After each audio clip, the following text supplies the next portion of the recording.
Tchad, un commando armé attaque le palais présidentiel. À qui profite le désordre?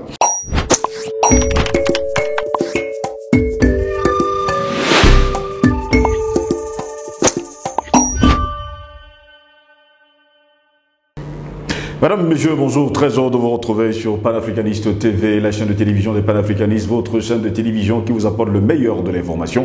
Bienvenue à toutes et à tous à cette autre édition de Parole panafricaniste. Eh bien, comme à notre grande habitude, nous allons nous interroger. Tchad, un commando armé attaque le palais présidentiel. À qui profite le désordre? Nous nous interrogeons encore, mesdames, messieurs, ce matin. Eh bien, des hommes armés se sont introduits mercredi dans le palais présidentiel où ils ont été rapidement maîtrisés par la garde. Le gouvernement tchadien assure que la situation est totalement sous contrôle. Seulement pour tous les Africains, eh bien, la véritable interrogation c'est celle-ci. Qui est derrière, on va le dire comme ça, ce crime commis ce mercredi 8 janvier de l'an de grâce 2025? Un commando lourdement armé donc a attaqué le mercredi soir, c'est-à-dire mercredi soir, le palais présidentiel tchadien dans la capitale N'Djamena, avant d'être rapidement maîtrisé par la garde présidentielle. Selon des sources sécuritaires, l'assaut aurait tué 19 personnes, dont 18 assaillants. Selon le gouvernement tchadien, la situation est totalement maîtrisée. Toute cette tentative de déstabilisation a été éradiquée, a déclaré le ministre tchadien des Affaires étrangères, Abderrahmane Koulamala, dans une vidéo publiée dans la soirée sur Facebook. Selon plusieurs sources sécuritaires, le commando s'est introduit dans le palais présidentiel où il a été rapidement maîtrisé par la garde présidentielle. Le ministre qui s'exprimait armes à la ceinture et entouré de soldats depuis le palais présidentiel, a précisé que le commando comptait 24 personnes. Il y a eu 18 morts et 6 blessés côté assaillant et nous déplorons un mort, 3 blessés, dont un grièvement de notre côté, a-t-il déclaré.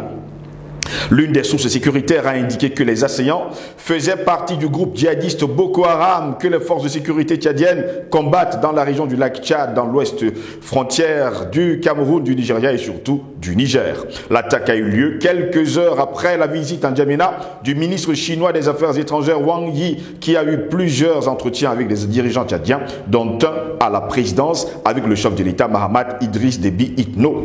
Une question cependant, mesdames, messieurs, parlant de ces tirs nourris qui ont été entendus pendant près d'1 heure dans les quartiers proches de la présidence avant de cesser vers 20h50. Quand on déclare haut et fort que ces assaillants étaient lourdement armés et qu'on a entendu des tirs nourris dans toute la ville de N'Djamena, qui a remis les armes à ces assaillants?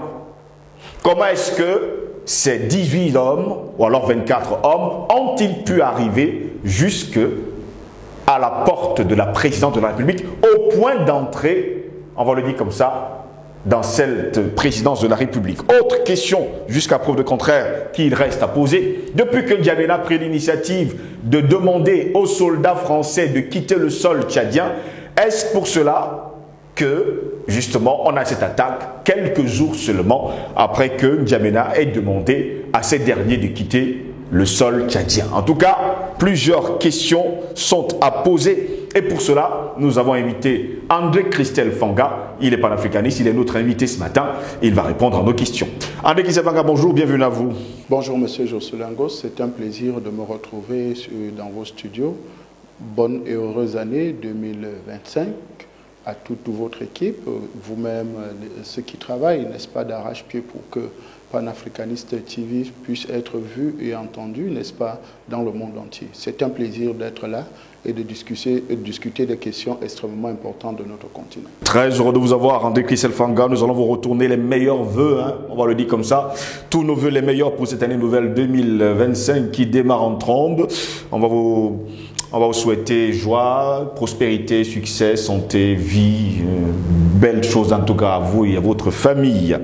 André Christel Fanga, hier aux alentours de 20h50, ont cessé les tirs nourris du côté de la présidence de la République tchadienne. On nous fait comprendre que 24 personnes lourdement armées se sont introduites à la présidence de la République. Alors, c'est un événement malheureux parce que nous comprenons que les décisions que nous prenons chez nous en Afrique sont souvent parfois lourdes de conséquences. Oui. Lourdes de conséquences parce que c'est des décisions qui mettent l'intérêt d'une nation, d'un peuple en avant. Et quand vous prenez ce genre de décisions, surtout au détriment, n'est-ce pas, d'un État néocolonial, colonialiste, impérialiste, qui a des agissements barbares et tortionnaires, répréhensifs et correctifs, parce que au vu de son passé, je ne sais pas, colonial, n'est-ce pas, sur nos États, pensant être le babysitter ou bien le tuteur ou bien être celui qui encadre ou bien celui qui dit ce qui doit se passer dans chaque État. Aujourd'hui, nous constatons simplement que c'est un événement, n'est-ce pas, de malheureux, mais de répression ou bien de tentative d'influence ou bien d'influencer les décisions qui ont été prises par N'Djamena. Et ça, c'est clair et net que les autorités, n'est-ce pas, tchadiennes ont pris la bonne décision. Ont pris la bonne décision, pourquoi? Parce que quand le président Mahamat Idriss Déby, aujourd'hui maréchal, n'est-ce pas, le maréchal Mahamat Idriss Déby, président de la République du Tchad, décide de faire partie des bases françaises, en dehors des bases françaises, parce qu'il faut commencer par là.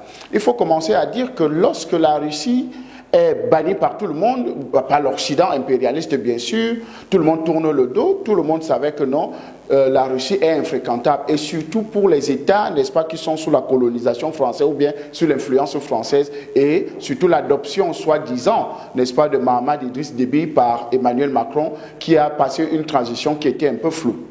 Donc, on savait tous que non, Mahamat allait être le béni oui-oui de Emmanuel Macron. Mais en cette période-là difficile, Mahamat Idriss Déby prend la décision de se retrouver en N'Djamena et de rencontrer le président de la République, n'est-ce pas, de la Fédération de Russie, Vladimir Poutine. Et ils échangent sur les prochaines coopérations et tout le reste. Ça ne... Rien que pour l'image, ça ne donne pas, ça ne plaît pas du tout à la France. Deuxième chose, deuxième fait extrêmement important, il y avait près de 100 militaires américains installés au Tchad. Ces militaires ont été priés de plier bagages et de partir. Et quand ils sont partis, ces militaires américains, ils ont été immédiatement remplacés par des instructeurs russes. Vous voyez, deux événements majeurs qui touchent deux pays colonisateurs, néocolonialistes, capitalistes, impérialistes, qui ne digèrent pas que, mais celui dont on considérait comme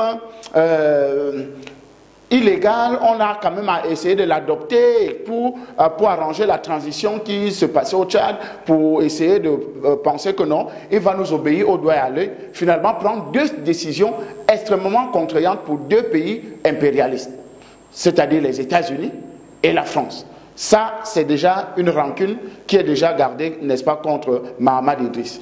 Plus loin, le président, n'est-ce pas, de la transition en cette période-là, organise les élections avant l'agenda qui était prévu de la fin de la transition. Alors que la France avait prévu que, pour qu'il puisse mettre en mal, n'est-ce pas, le maréchal Mahamat Idriss, n'est-ce pas, aujourd'hui, il fallait préparer un candidat pour justement arriver à la fin de la transition et le mettre hors d'état de nuit. Mais il a anticipé, n'est-ce pas, en organisant les élections.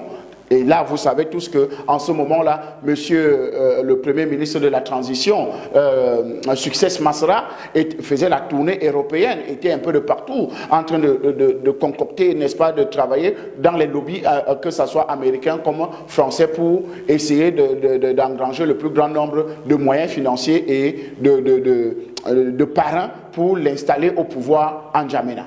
Donc, le plan a été court-circuité en chemin. Et le président Mahamat Idriss Déby a été élu, n'est-ce pas, à vraiment un taux de pourcentage extrêmement élevé. Ça, c'est une confiance vraiment qui lui a été donnée par les Tchadiens. Donc, vous voyez que quelqu'un qui était illégitime hier acquiert une légitimité par son peuple, par une élection, n'est-ce pas, transparente, et qui permet, n'est-ce pas, d'avoir une traçabilité ou bien un aura plus fort et plus dynamique dans son pays, ayant pris déjà deux décisions extrêmement importantes. Maintenant, quand il est élu, il prend maintenant une troisième décision qui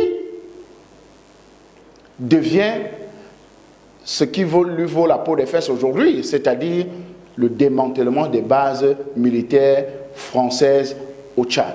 Et nous savons tous que ce démantèlement-là devait justement causer ce que nous venons d'entendre et d'écouter, n'est-ce pas, selon les reportages n'est-ce pas, qui ont été faits de ce côté de N'Djamena par rapport à cette tentative de coup d'État. Cette troisième décision qui est, pour moi, la chose qu'on attendait le plus pour les Tchadiens, les Africains, c'est-à-dire faire partie de la base militaire française qui était installée, parce que c'était l'une des bases les plus importantes françaises au niveau de l'Afrique centrale.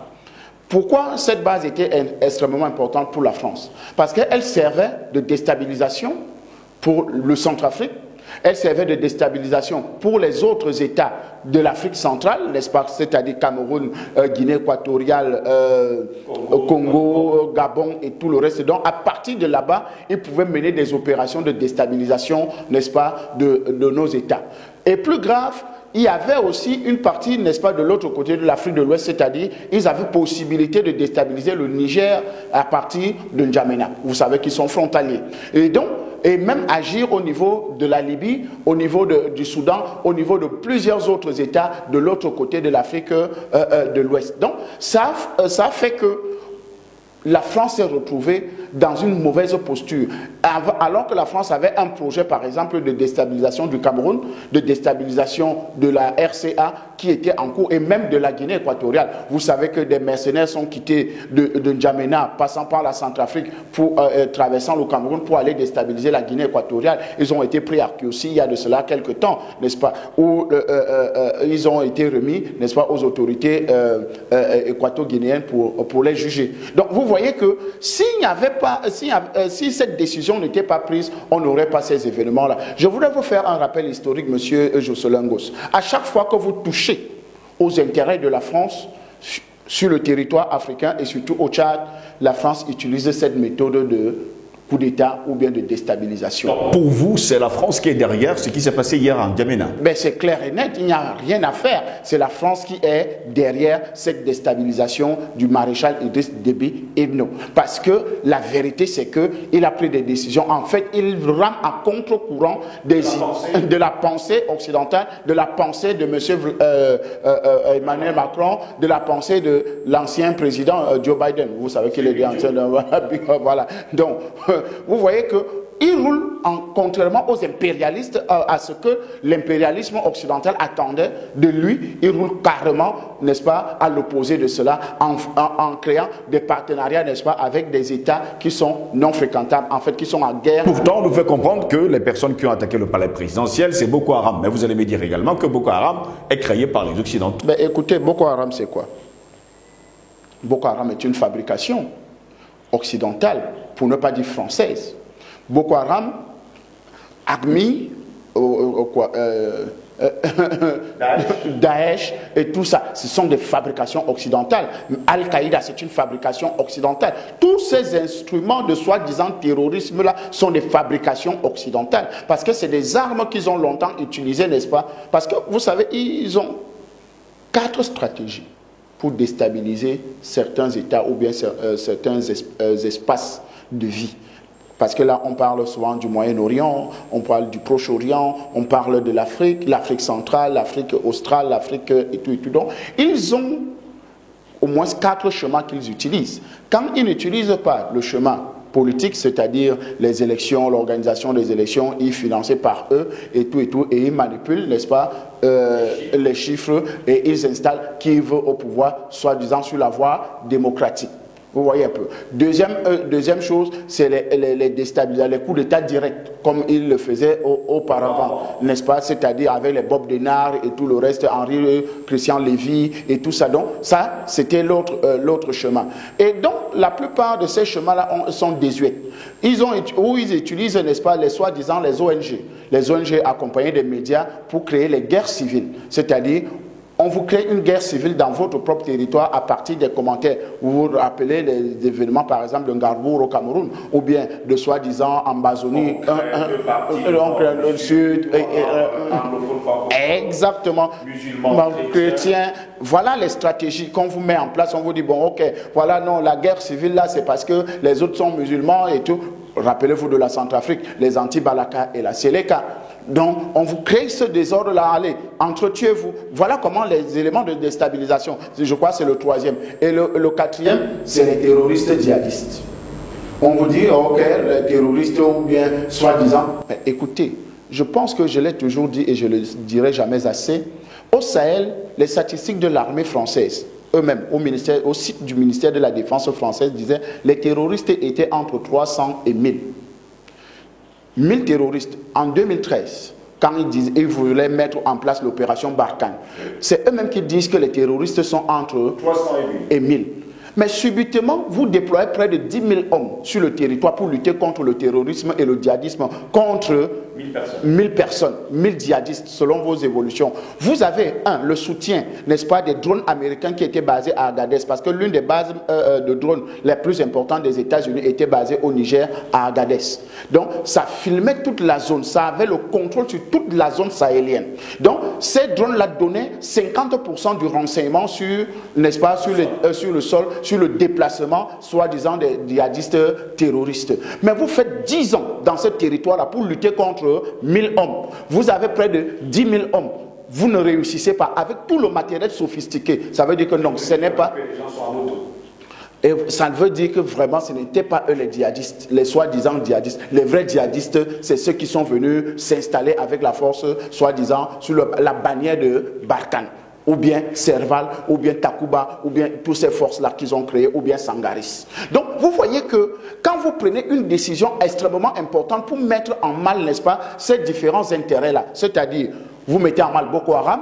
Vous savez qu'il y a eu une attaque de Boko Haram au Tchad et que le président, le maréchal lui-même est descendu sur le terrain, n'est-ce pas, pour mettre hors d'état de nuire, n'est-ce pas, ces différents, ce groupe soi-disant Boko Haram qui a commis des attaques dans une base militaire tchadienne où 40 soldats tchadiens sont tombés. Alors le président a mis en place l'opération Askanit. Cette opération Askanit a permis de raser Boko Haram et le renvoyer dans des derniers retranchements. Comment est-ce possible qu'après avoir réussi cette opération Askanit, que vous nous reparlez de Boko Haram qui va directement dans le palais présidentiel? 18 personnes sont mortes d'ailleurs, 24 personnes. Alors, monsieur Jocelyn Goss, je vous fais encore notre petit rappel historique, toujours au Tchad. L'Arche de Zoé, vous vous rappelez de l'événement de l'Arche de Zoé. 7 Français sont champions, n'est-ce pas, de l'exploitation ou bien du kidnapping, de vol des enfants. Ils sont arrêtés au Tchad. Monsieur Nicolas Sarkozy, président de la République française, en cette période, il dit, peu importe ce que ces Français ont fait, nous irons là-bas les chercher et les ramener en France.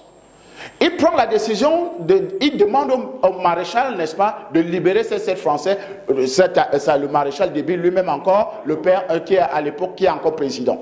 Le maréchal dit, ces Français ont commis des exactions sur le territoire tchadien, ils seront jugés au Tchad. Ça fait des bruits et tout, des menaces même et tout. Finalement, une rébellion éclate en 2 semaines. Après ces échanges, qui sont presque à l'entrée du palais présidentiel, Et au bout du fil, c'est parce que justement, il faut leur dire, monsieur le président, feu maréchal Déby du Tchad, n'est-ce pas, en entrevue avec l'ambassadeur français, le prend en otage à là, il dit, monsieur, si ces rebelles-là ne dégage pas devant mon palais présidentiel, j'abats l'ambassadeur français avant que vous veniez aussi m'abattre ici à l'instant. C'est comme ça que, d'un coup de baguette magique, les avions décollent, n'est-ce pas, de la base française de la Béché, commencent, n'est-ce pas, des soi-disant des tirs, n'est-ce pas, et tout. Finalement, cette rébellion disparaît subitement du palais présidentiel, de la devanture du palais présidentiel. C'est comme ça que des négociations sont faites. Finalement, Nicolas Sarkozy prend un avion et vient chercher les 7 Français de l'Arche de Zoé et les ramène en France. Donc vous voyez qu'un coup d'État a été orchestré parce que le maréchal du Tchad, feu maréchal du Tchad, a pris une décision de juger des Français qui ont commis des exactions sur le territoire tchadien. Et on lui crée une rébellion. Donc vous voyez que c'est la continuité, c'est une suite logique, n'est-ce pas, du raisonnement français de cet État colon, de cet État impérialiste, de cet État criminel. Parce qu'il faut le rappeler que la France est un État criminel. Cet État criminel maintenant travaille pour justement déstabiliser quelqu'un qui a prouvé que non, on peut faire sans vous. Toutes les opérations maintenant menées au Tchad sont faites par l'armée tchadienne. On n'a plus besoin, n'est-ce pas, de soi-disant aller demander au commandement de la base militaire française que, ben, qu'est-ce qu'on fait? Parce que si pour lui, il faut lutter contre Boko Haram, ce soi-disant Boko Haram qui existe, l'armée du Tchad... Donc ce n'était pas Boko Haram hier? Non, ce n'est pas du tout Boko Haram. C'est des mercenaires français. Et je voudrais vous rappeler, parce que quand les gens entendent souvent que l'armée française est sur le territoire africain, ils pensent voir seulement des Blancs. Non. L'armée française n'est pas seulement composée des Blancs. Il y a plein de légionnaires. D'ailleurs, il y a un légionnaire, mais il y a un légionnaire, n'est-ce pas, qui est même président de transition d'une république. Oui, Doumbouya, si vous voulez. Voilà, ben, c'est un légionnaire français. Il faut le dire clairement. Donc, ils sont nombreux comme ça. Donc, quand on parle des légionnaires ou bien des mercenaires français, ne vous attendez pas seulement à avoir des Blancs sur le terrain ou bien des Français. Non. Ils sont nombreux, n'est-ce pas, des Camerounais, des Tchadiens, de toutes les nationalités, en fait, qui sont des légionnaires français, qui travaillent pour la France, que ce soit même des hommes politiques, que ce soit des opérateurs économiques, qui sont des acteurs, n'est-ce pas, de la politique française sur notre territoire africain. Donc, quand nous avons affaire à eux, il ne faut pas dire seulement, ah non, c'est mes frères noirs. Non, ce ne sont pas nos frères noirs. Ils sont nombreux qui sont nos frères. On n'est pas frères. Vous comprenez? Donc, vous voyez que cette situation-là, la cause première, c'est que la France veut punir Mahamat Idriss Déby d'avoir pris la décision de faire partir l'armée française. Regardez M. Emmanuel Macron, son discours. Il demande reconnaissance. Il demande... Mais vous ne voyez pas que ce monsieur est atteint de folie? Il est dans un état de folie, n'est-ce pas, d'un autre degré, d'un autre niveau. Donc, il faut rapidement le soigner. Quand il demande que les Africains puissent être reconnaissants envers la France d'avoir fait quoi? C'est comme ça qu'ils ont pris Haïti. Haïti continue à payer la dette de la colonisation il y a de cela quelque temps. Vous voyez que c'est une imbécilité, n'est-ce pas, de la part de la France et de M. Emmanuel Macron de continuer à penser que l'Afrique est cette Afrique-là il y a de cela 60 ans, 70 ans, 80 ans. Non. Et d'ailleurs, il faut lui rappeler, M. Emmanuel Macron, sachez que si vous avez cette légalité, fraternité que vous avez en France, c'est grâce à nous. C'est nos aïeux qui ont libéré la France. On ne parlerait pas le français aujourd'hui en France. On parlerait allemand. Allez demander à Hitler, ou bien allez vérifier dans les mémoires de Hitler. Hitler le dit dans ses mémoires. Grâce à la vaillance des peuples africains, la France a pu être libérée de la peste brune. Parce que c'est comme ça qu'on appelait le nazisme, n'est-ce pas, cette peste brune-là. Et donc, vous voyez que, et d'ailleurs, nous pouvons vérifier, nous sommes au Cameroun, nous sommes à Douala, vous pouvez aller à la chambre de commerce, cet écriteau-là, ici est née la France libre et indépendante, n'est-ce pas? Ça c'est 27 août 1940. 27 août 1940, où les populations, n'est-ce pas, les peuples du Cameroun se sont mobilisés, ont donné des hommes, et il faut rappeler qu'il y a eu d'abord, comme c'était des suicidaires, c'est-à-dire le maréchal Leclerc, bon, il n'était même pas maréchal, c'est un faussaire. Il a emprunté, il n'était même pas capitaine, il n'était même pas lieutenant, il a emprunté, il a fabriqué des galons. Non, il a fabriqué les galons au Nigeria. Il a déchiré son grade, je crois c'était adjudant ou bien quelque chose comme ça. Il a déchiré ça au Nigeria, là, il s'est fabriqué le grade de capitaine, machin et tout pour arriver, n'est-ce pas, au Cameroun, jusqu'à ce qu'on l'accueille. Et comme il disait, si on arrive au Cameroun et qu'on ne trouve pas d'aide, n'est-ce pas, on se suicide tous. C'était ça la logique. Ils sont arrivés, les peuples, n'est-ce pas, de la côte les ont accueillis, on dit oh, vraiment, il faut d'abord vous laver cette malchance-là. Parce que le suicide, c'est un esprit. Mais bien sûr, vous savez que le suicide, c'est un esprit. Donc il faut d'abord chasser cet esprit de suicide en eux pour qu'ils deviennent des vrais hommes. C'est comme ça qu'on les a lavés. N'est-ce pas? On les a permis de devenir des vrais soldats, alors on les a donné maintenant des soldats et tous les moyens nécessaires. Comment ça, il ne faut pas, on leur a donné des femmes, hein? Bien sûr, tout ça, tout c'est entré en jeu, tout ça. Donc vous voyez que la France nous doit tout. Et plus grave, le comble de la bêtise, c'est qu'après avoir libéré la France, on a commencé des assassinats ciblés, n'est-ce pas? Jusqu'à Tcharoy. Parce que ce n'est pas seulement... Tcharoy, c'est la fin de cette opération d'épuration, n'est-ce pas, comment c'est les légionnaires, les révolutionnaires, ceux qui ont aidé, n'est-ce pas, la France à se libérer de la peste brune. En France d'abord, il y a eu ce qu'on appelle l'empoisonnement dans la nourriture des soldats.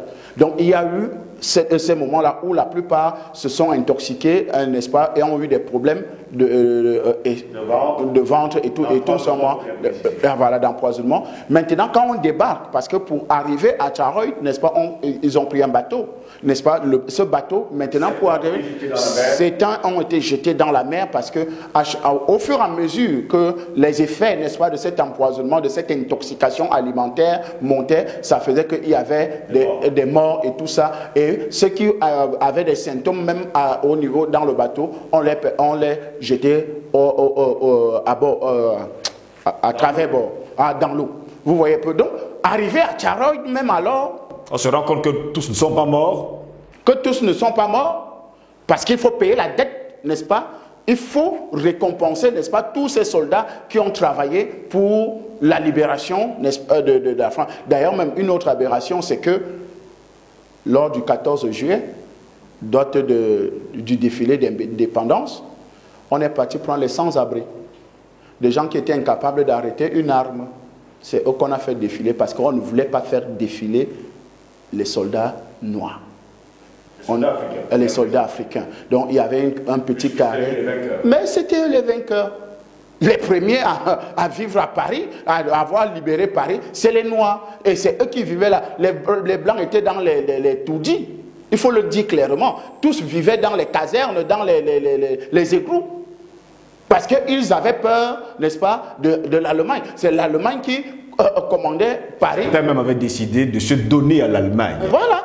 D'autres ont rejoint même l'Allemagne, ils se sont constitués prisonniers. Donc, d'autres sont devenus des Allemands aujourd'hui. Donc, il y a des grandes familles françaises qui sont devenues des Allemandes aujourd'hui. Donc, c'est des choses qu'il faut rappeler à cet inculte, n'est-ce pas, de Macron, qui ne connaît pas l'histoire de son pays, qui ne connaît pas l'histoire de relations entre la France et l'Afrique. Donc, vous comprenez que quand il subit un revers, comme celui qu'il subit au Tchad, ce n'est que normal qu'il agisse encore selon les anciennes méthodes françaises, parce que c'est un logiciel qui n'a jamais changé. C'est les mêmes méthodes, barbarique, répression et tout le reste là. Si vous n'êtes pas d'accord avec la France, ils emploient ces mêmes méthodes-là. Merci à vous, André Kisset-Fanga, d'avoir répondu à nos questions. C'est moi qui vous remercie, Jocelyn Gosse, pour simplement dire que l'Afrique est debout, elle est en mutation, que les gens n'essayent pas de récupérer, parce que quand nous avons entendu Emmanuel Macron que non, il a laissé à certains pays l'annonce, oui, qu'il fasse ça avec Ouattara, ça marche. N'est-ce pas? On peut comprendre que c'est lui qui a demandé à Ouattara d'annoncer. Parce qu'il savait déjà que le Sénégal et le Tchad, n'est-ce pas, ont pris une décision qui va justement impacter. Parce qu'il ne faut pas oublier, l'une des choses que la France veut faire, c'est de récupérer le combat panafricain. C'est-à-dire que ce que nous enclenchons comme victoire devient que c'est eux qui ont ordonné que ça soit ainsi. Non, nous ne céderons pas à ce genre de petites manipulations, n'est-ce pas, de mauvaises aloi de M. Emmanuel Macron. Nous savons tous que si on parle, c'est depuis longtemps qu'on parle du démantèlement des bases françaises. Depuis 2016.